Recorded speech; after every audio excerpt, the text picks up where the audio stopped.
Napapagod ka na bang mag-compute ng costing? Yung kailangan mo pang isulat lahat ng mga ingredients, yung quantity, hahanapin mo pa yung presyo ng pagkakabili mo, 'di ba?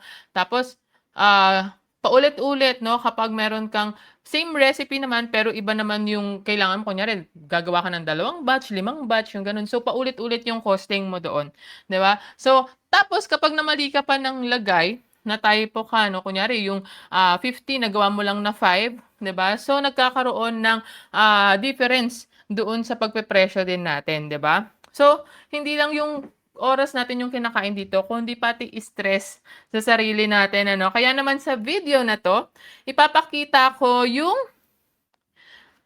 updated costing natin sa Yema recipe na pangnegosyo. Ito is 2022 ko pa shinoot. So, siyempre nung base ng 2022 na yon sobrang mura pa ng mga ingredients natin. Ngayon siyempre 'di ba tumaas na yung mga ingredients. Kaya i-try na natin. Gagamitin ko yung Luto Kit app kasi para mas mabilis, mas organized, at mas madali natin malaman magkano talaga ang cost ng product, 'no? So, tingnan ko na 'yan. Check na natin 'to. Ayan. Saan na ba? Ayaw. Remove ko na. Yan. Alright. So, dito sa Luto Kit app, ilalagay ko lang dito yung mga ingredients. So, ito yung dashboard ko. And then, meron ako dito mga recipes, yung mga nagawa mo ng recipes, ingredients, yan. Lalagay ko lang yung iba kong mga ingredients dyan ng Yema. Ayan.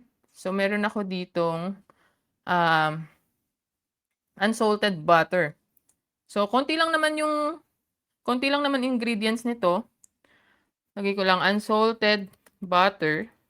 Depende sa brand 'no, yung brand ng unsalted butter ko, no brand siya, no, unbranded siya. So, ang presyo nito ₱42 lang per 220 grams.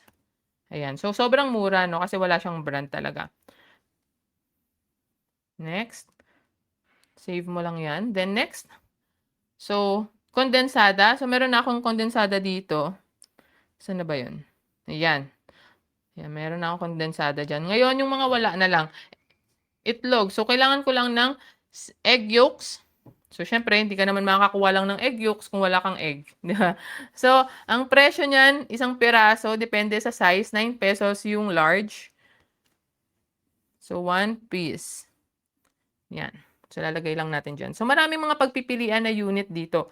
Depende sa kung ano yung kailangan mo. Ayan. So, save ko lang. And then, optional 'to, meron tayong peanut. O yung Happy, 'di ba yung mga gano'n? So, kahit anong brand 'yan. So, para makagawa ako ng half cup, kailangan ko ng peanut na siguro mga 10 piraso yung isang pack. So, ang presyo naman niyan, ₱15 per 10 pieces. So, lagay ko naman dito, pieces. Ayan. Okay. So, siguro okay na 'to. Ito lang naman yung mga ingredients ko. Punta na tayo sa recipes, ayan. So, ito yung recipes. Mag-add ka lang dito, mag-plus ka lang, then lagay mo lang diyan, Yema na pangnegosyo. Depende sa'yo kung anong gusto mong ilagay na title.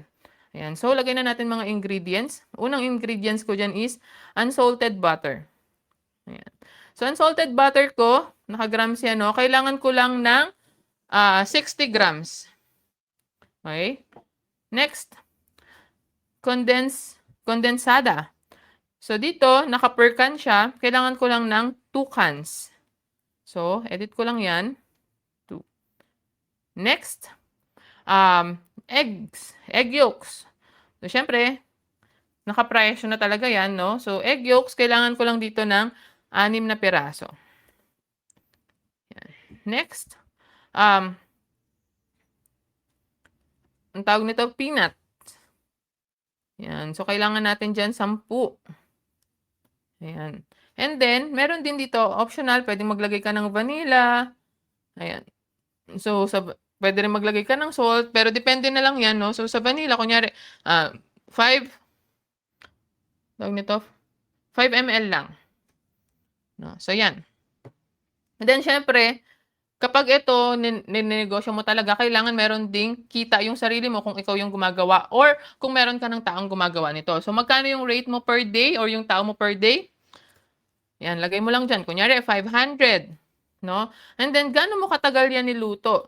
Gaano katagal? Ito kasi maliit pa lang na batch to eh. Kasi, kaya, konting oras lang yan. Pagpalagay na lang natin sa lahat-lahat na no, preparation, kasama na yung pagluluto at saka pagpapak. So, pagpalagay natin isang oras. Kasi mabilis lang yan eh.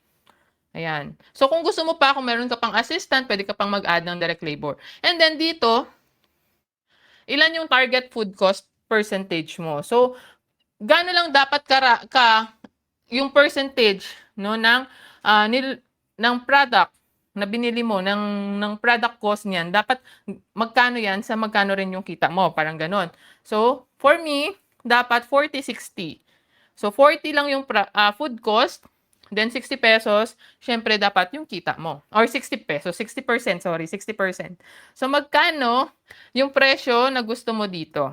Alright? So, dati kasi, ang presyo dito, ang SRP maglalagay pa pala tayo muna dito. 10 servings, 42 pieces po yan. Kung kunyari retail, no? Kung i-retail lang natin siya pa isa-isa. So, 42 pieces. Dati kasi ang puhunan niyan ang per box ay 80 to 120. So, pagpalagay na natin kunyari dito, 8 pesos lang. Kung yung dati 8 pesos.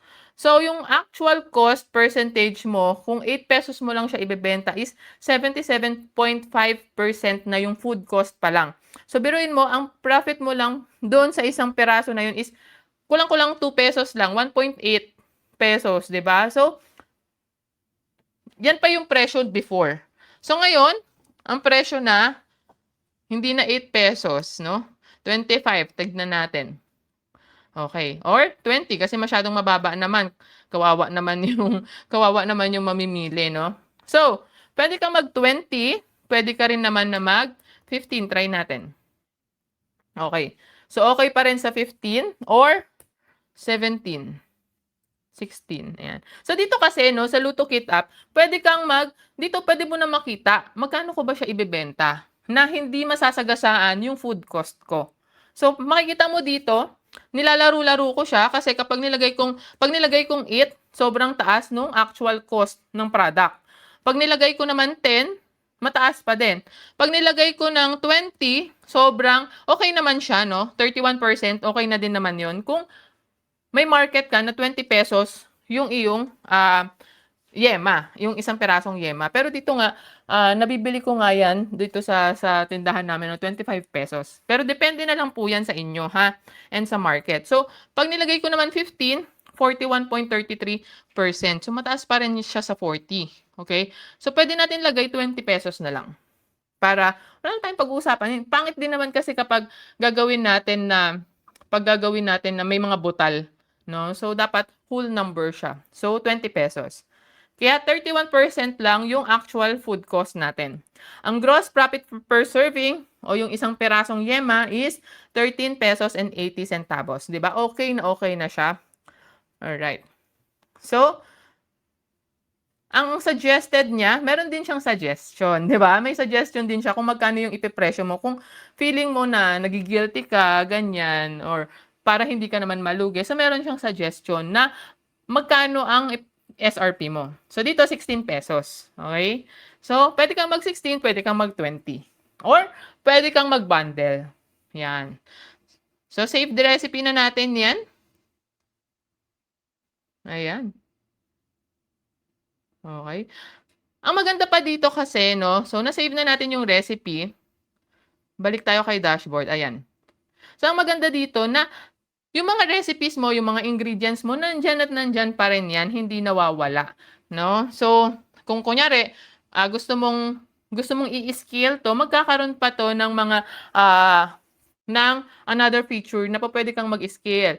From dito sa selling price mo, ganyan, dito sa pagkakabili mo ng mga ingredients mo, so ilan yung kailangan mong ingredients para dyan. So, excited na excited talaga ako dito sa Luto Kit App. Kaya naman, ayan, kung foodpreneur ka din, 'di ba? Kung food business owners ka din at sawa ka na rin sa paulit-ulit na manual computation, 'di ba? Nakakasakit na ng ulo 'yan eh. Calculator, notebook, Excel. So sa Luto Kit App, make your costing process faster and easier, no? From ingredients, no, packaging, lahat pwede mo nang ilagay dyan. Recipe cost, total cost per serving, andyan na po lahat at selling price. Kaya kung gusto mong maging systematic din at professional ang pagko-costing, ayan.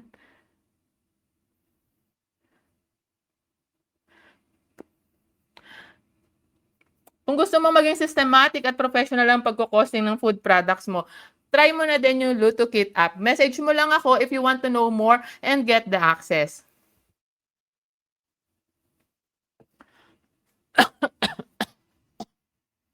Okay na yon.